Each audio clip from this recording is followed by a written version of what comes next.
Hello বন্ধুরা, এটা আমার first mini blog. Last Sunday ছুটি ছিল, তো আমরা একটু বেরিয়েছিলাম বিকেলের দিকে সমুদ্রের ধার থেকে সানসেট দেখব বলে।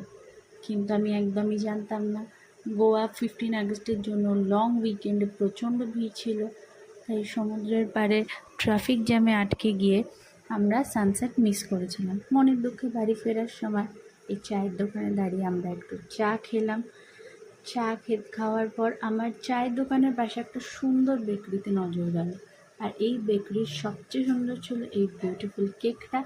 তারপর আমি একটু চিজ কেক খুঁজতে থাকলাম, চিজ কেক আমার খুব ভালো লাগে। আর এই দোকানে আরেকটি সুন্দর জিনিস ছিল, এই আইফেল টাওয়ারটা। আজকের জন্য এইটুকুই, টাটা বাই বাই।